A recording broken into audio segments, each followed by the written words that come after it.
My principal banned phones, so I hid one from my disabled dad. During class, fire alarms went off at home. He refused to let me leave, saying, "Your bladder is perfectly fine. Sit down or you're suspended." I ran anyway. The terror that crashed over me in that moment was unlike anything I'd ever experienced. Sitting there in that classroom, watching smoke detection alerts flood my hidden phone screen while my dad lay unconscious from his pain medication, I felt my entire world collapsing. The principal's casual dismissal of what he thought was a bathroom request wasn't just cruel, it was potentially lethal. My father had exactly 17 minutes left before the smoke inhalation would kill him. And this man was more concerned about classroom disruption than human life. But beneath the panic, something else was taking shape. This wasn't just about my dad's immediate crisis. This was the inevitable culmination of months of systematic abuse of power disguised as school policy. The body scanners every morning, the signal blockers preventing emergency calls, the locked doors trapping students inside. None of this was about education or safety. This was about control, and I had been documenting every violation without even realizing I was building a case. As I bolted from that classroom, my mind was already processing the strategic implications. The principal had just made the fatal error of prioritizing his authority over a documented medical emergency, in front of witnesses, during a situation that would create an official paper trail. Every choice he'd made was about to come under federal scrutiny. The 20-minute sprint to my burning house gave me time to think beyond the immediate crisis. This wasn't just about saving my dad's life anymore. This was about dismantling a system that had endangered dozens of students through policies that violated federal disability law, fire safety codes, and basic human decency. I had documentation, I had witnesses, and now I had a life-threatening incident that would force every regulatory agency to investigate. What the principal didn't understand was that he wasn't dealing with just another stressed teenager trying to bend the rules. My background had given me advantages he couldn't even comprehend. 3 years as a student advocate through the state's Youth Legal Defense Program had taught me exactly how school districts respond to federal compliance violations. I'd helped 12 families navigate disability accommodation disputes. I'd seen how quickly administrators fold when faced with properly documented civil rights violations. My work with the Legal Defense Program had connected me to a network of professionals who specialized in educational law and disability rights. Attorney Rebecca Lawson had mentored me through 2 previous cases involving student caregiver accommodations. She'd repeatedly emphasized how schools tried to intimidate families into accepting illegal denials of services. Disability rights investigator Michael Durant had trained me to recognize the specific documentation patterns that federal agencies prioritized in compliance reviews. More crucially, I'd been systematically documenting every aspect of the phone policy's impact for months. My role as editor of the student newspaper had given me access to stories from 17 different families affected by the policy. I had recorded interviews, time-stamped incident reports, and medical documentation showing clear patterns of harm. What looked like random policy complaints to school administrators was actually a comprehensive civil rights violation case file. The financial resources available to me were far beyond what most high school students could access. My trust fund from my grandmother's estate contained $47,000 earmarked specifically for educational advocacy and legal expenses. The fund had been established after my younger brother died from complications of muscular dystrophy, with explicit provisions for fighting discrimination against disabled students and their families. My technical background had also given me capabilities the school administration couldn't match. 2 summers working as a paralegal for Rebecca's firm had taught me federal documentation requirements, Freedom of Information Act request procedures, and the specific evidence standards used by civil rights investigators. I understood exactly how to present violations in ways that triggered mandatory investigations rather than discretionary reviews. The strategic advantage I possessed was information access. Through my newspaper work, I had interviewed Fire Marshal James Peterson about school emergency protocols 6 months earlier. I'd documented concerns about locked doors and communication blackouts during his annual inspection. These were concerns he'd noted in official reports that the school had apparently ignored. His quotes about federal emergency communication requirements were already published in our February issue. What made this situation different from typical student-administrator conflicts was the clear intersection of multiple federal violations. This wasn't about school discipline or academic policies. The phone ban violated the Americans with Disabilities Act by denying accommodations to student caregivers. The signal blockers violated FCC regulations about emergency communications. The locked doors violated fire safety codes requiring unimpeded egress. Each violation carried separate federal oversight, but combined, they constituted systematic civil rights violations. After Dad's rescue, my first strategic move was implementing the documentation protocols Rebecca had taught me. I immediately filed formal incident reports with 3 separate agencies: the Office for Civil Rights regarding disability discrimination, the FCC's Enforcement Bureau regarding communication interference, and the State Fire Marshal's Office regarding safety violations. Each report referenced the others, creating a cross-jurisdictional investigation that would be impossible for the district to contain or dismiss. My consultation with Rebecca confirmed the strength of my position. "What you've documented isn't just policy disagreement," she explained during our emergency phone conference. "This is systematic deprivation of civil rights with life-threatening consequences. The OCR takes these cases extremely seriously, especially when they involve documented harm to disabled individuals and their family caregivers." Rebecca's analysis revealed the full scope of my strategic advantages. The recorded interview with Fire Marshal Peterson established that school officials had been previously warned about safety violations. The medical documentation of Dad's condition and my caregiver status created protected class standing under federal law. Most importantly, the fire incident provided measurable harm directly traceable to policy violations.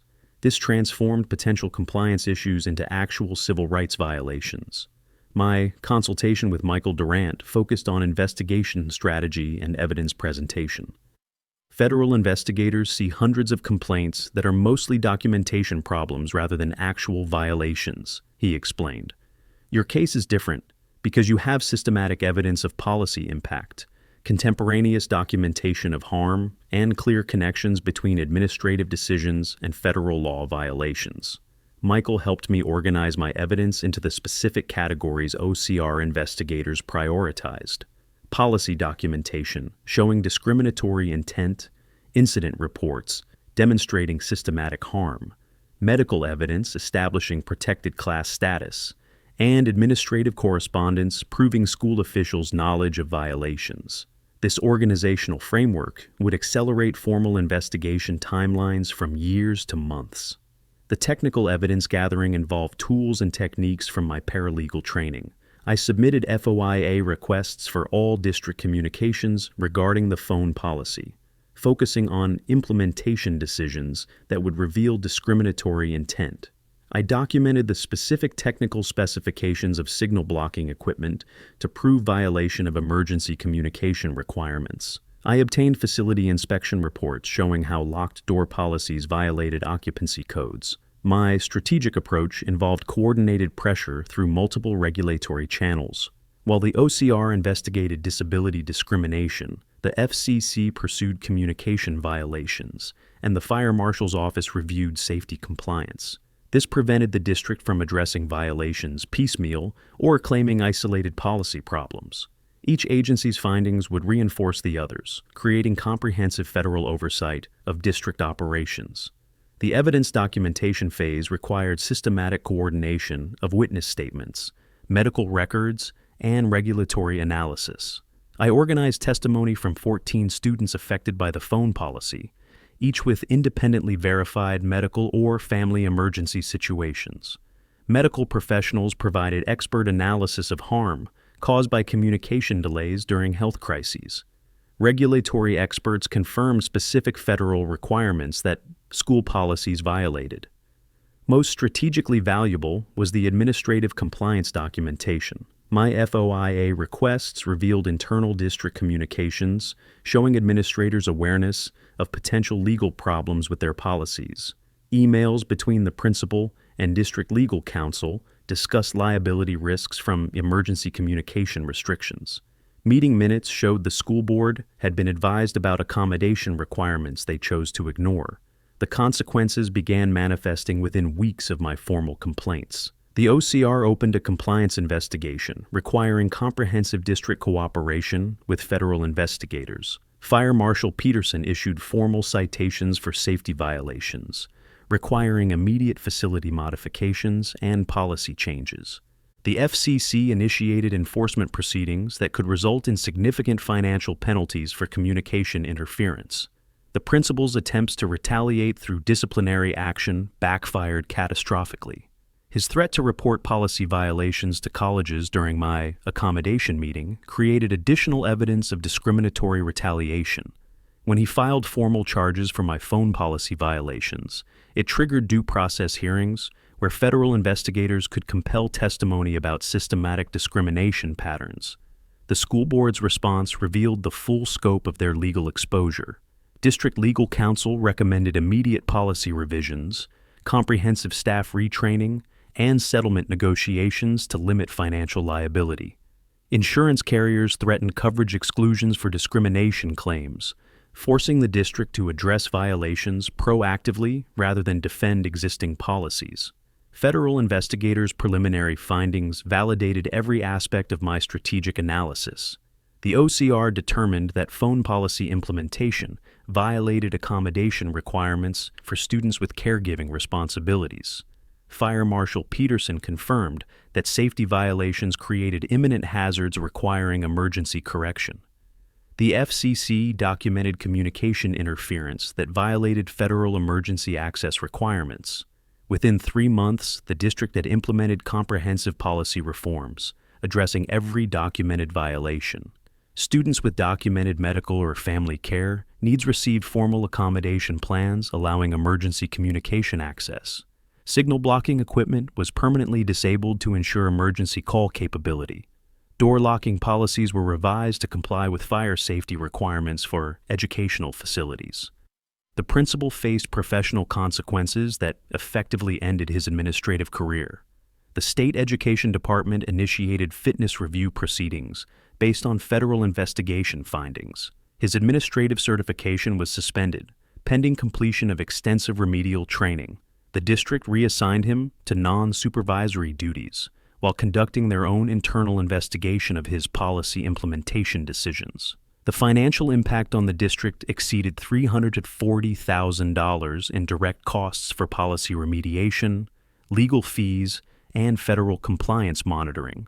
Additional costs included facility modifications, staff retraining programs, and ongoing oversight expenses. The district's insurance rates increased substantially due to civil rights violation claims, creating long-term financial consequences for their discrimination policies. My academic standing was not only restored, but enhanced through the resolution process.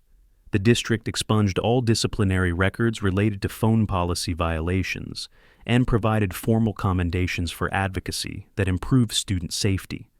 College applications included letters from federal investigators and disability rights organizations recognizing my civil rights work.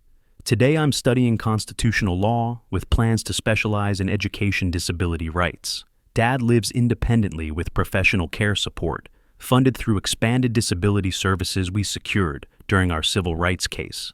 The comprehensive policy reforms we achieved continue protecting students with medical and family care needs throughout the district.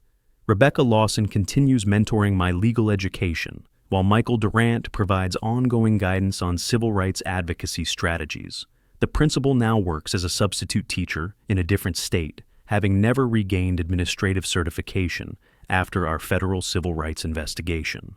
Fire Marshal Peterson's safety citations became a model case study used in training programs nationwide. His career destruction serves as a permanent reminder that no amount of institutional authority justifies violating federal disability rights or endangering student safety through systematic discrimination policies.